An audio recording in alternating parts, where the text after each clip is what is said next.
malaria parasite is a master of adaptation. To complete its life cycle, the parasite must be transmitted from a mosquito to a human, then back to mosquito again. Over millions of years of evolution, it has adapted perfectly to these two hosts. But although we have known about the malaria cycle for over 100 years, many questions remain unanswered. One of these questions concerns the duration of the malaria parasites needs to develop inside the mosquito. It is certainly estimated that malaria parasites can be transmitted after an average of 12 days. However, mosquitoes are expected to live on average 2 weeks in nature. Therefore, the 12 days required for their development seems counterintuitive. One would expect the parasite to be transmitted to a human as soon as possible, because every day the parasite spends in a mosquito increases the chance that the mosquito will die before the parasite is transmitted by a bite. So, what is the advantage that justifies the risk of not being transmitted? Researchers of the Lavashina lab at the Max Planck Institute for the Infection Biology in Berlin have now uncovered this advantage and created the basis for a better understanding of parasite evolution in the mosquito. They showed that parasites benefit from mosquitoes' rich supply of nutrients if they stay longer before being transmitted to a human, ultimately leading to a more successful transmission. The time at which the parasite transmitted to a human is therefore an evolutionary trade-off between getting fit for infection and living it on time. The paper is published in the journal Nature Communications. Based on findings from laboratory experiments, these results were obtained by employing mathematical models. It is virtually impossible to follow the evolution of malaria parasites in the laboratory, explains Paola Cario Bustamante, first author of the study. To study the evolutionary pressure, one would need to follow hundreds of transmission cycles, mosquito mammal mosquito. This is impossible for a human malaria parasite. Mathematical models capture real processes in mathematical formula, allowing researchers to make predictions and analyze and understand the behavior of these processes under different conditions. There are already models of malaria transmission that basically describes the life of a mosquito.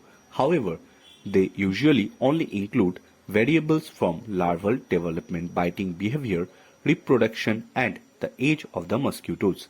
These models predict the intuitive expectation that malaria parasite would evolve a short development period, which, as described above, is not in case in reality.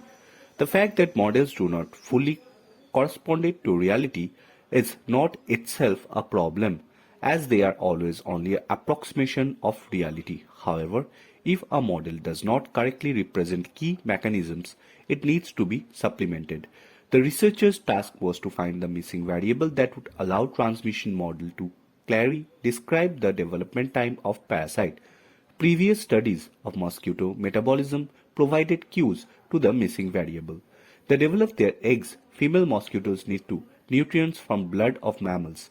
This is why they bite humans. During the blood meal, malaria parasites enter the mosquito gut and use the same nutrients from their own development. However, a mosquito often bites more than once in its lifetime. Our model predicts that the parasite becomes stronger with each blood meal, so it benefits from multiple bites. So, Cardio Bustamante, with this crucial information, word revised the transmission model. Multiple bites take time. A possible reason why a parasite waits a long time inside the mosquito to benefit from its as many bite meals as possible.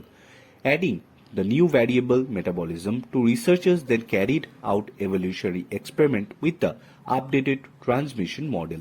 They gave virtual parasites the opportunity to randomly change their development time in mosquito, that means to mutate, and then allowed the model to run for 500 days, enough time for neutral selection to find an optimal development time. Regardless whether the starting point was short as long development time, parasite with a development time of 12 days always got selected in population. This evolutionary optimum can also be observed in reality. For Cario Bustamante, the result indicates that exciting models needs to be supplemented. Previous models have often treated the mosquito like syringe that transmit the malaria parasite to humans. Our study shows that the mosquito parasite intersection must be considered a transmission model. Malaria remains a moving target. We need to understand the disease in all its facts to develop effective countermeasures. At 250 million people still are infected with malaria every year. Accurate model of disease transmission are an important step of understanding the disease and correctly predicting future epidemic. This is particularly important in an era of changing environmental conditions as climate change brings malaria to a new region of the world.